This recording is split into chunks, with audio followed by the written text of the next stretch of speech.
inner peace in the middle of modern life. We'll touch on how thoughts can kind of A spiral. domino effect. Yeah, that. And finding freedom, even with all the pulls, what happens when the mind wanders off? Which it does. Oh, definitely.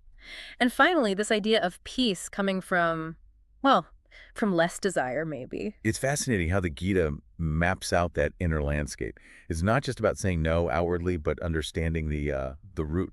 The thought itself, Okay, so let's dive into that first one, the domino effect of downfall verses 2.59 to 2.63. Talk about this. It sounds a bit intense. it can be, but it often starts small. Just thinking about something, the sense object, You're like scrolling through amazing travel photos or something. could be. And the Gita says just dwelling on it leads to attachment. Then comes desire, really wanting it. Right. And if you don't get it, or something blocks it, Yeah. then comes anger. Ah, okay. I can see that chain. From anger, delusion sort of clouds your judgment. Then you forget what's important, lose perspective. That's the loss of memory bit. Which isn't just forgetting keys, it's forgetting your core values or goals. Exactly. It's a loss of spiritual memory, you could say, Yeah. that leads to the destruction of intelligence, poor decision-making. Hmm. And finally, well, the text says perishing, which means a kind of inner collapse. Wow. So that example you mentioned, Amarita, with social media. Yeah, she deleted the apps, but that pull, the taste, as the Gita calls it, Yeah. was still there. It wasn't until she found a deeper purpose, volunteering. Something higher. Right, something that engaged her more deeply.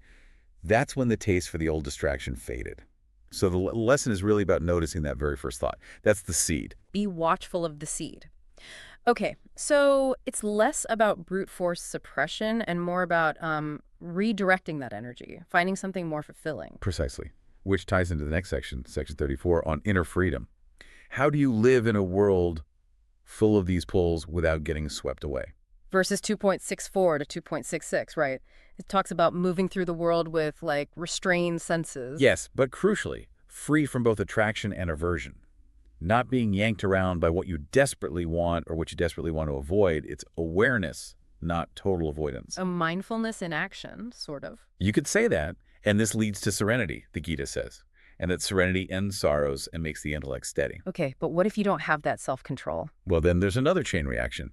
Lack of control means no real understanding, no ability to meditate or focus deeply, no peace, and ultimately, no happiness. It seems quite logical when laid out like that, the Jason example in the high-pressure office. Right. He used simple things, breathing, journaling, just to create a pause, so he could respond to emails or demands rather than just instantly react based on stress or annoyance. Creating that little bit of space, I get that. It sounds like managing the senses is key, which brings us to section 35, verses 2.67 to 69, when the mind just wanders off. Disaster follows. That's the gist. Mm. The Gita uses a powerful image. The mind following even one roaming sense is like a storm wind sweeping a boat off course. Your understanding just gets carried away. Completely. So wisdom, true stability, comes from being able to consciously pull the senses back from their objects, like reining them in. That takes practice, I imagine. Definitely. Think about Dev, nearly having an accident because he was distracted by his phone. A stark reminder of how divided attention fragments our awareness. So his creating tech-free time was his way of, like, anchoring the boat. Exactly. Consciously choosing where to place your attention, rather than letting the loudest stimulus grab it. It relates to that idea of the wise person being awake to the inner life when others are asleep, lost in external distractions. Prioritizing that inner clarity. Okay. And this all seems to build towards the final point in section 36, verses 2.78 to 72, the peace of desirelessness. Ah, the ocean metaphor. This is beautiful. Tell us about that.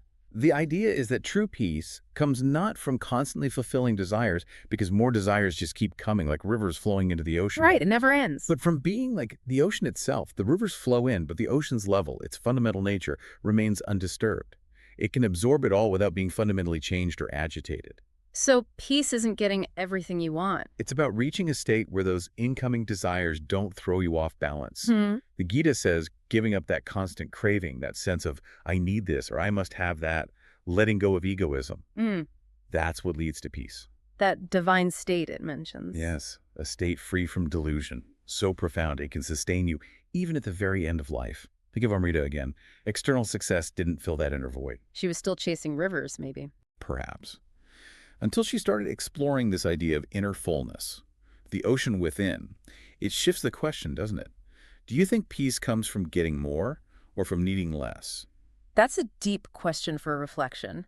Observing those rivers, those desires flowing in, and trying to connect with the stillness underneath the Hmm. ocean. Hmm. So, wrapping up this deep dive, the core message seems to be that inner peace isn't really about fighting or suppressing desires head on, it's more subtle. It's about understanding their nature, seeing how they arise from thoughts, and learning to navigate all the sensory stuff bombarding us with awareness and a certain detachment. Not getting swept away by every wave or current. Exactly, finding that inner anchor. So, maybe a final thought for you listening. What's one small thing you could do today? Maybe just notice that first thought about something you want, or observe how you react, even subtly, to the pulls around you. Just that little bit of watchfulness can be the start. Great point.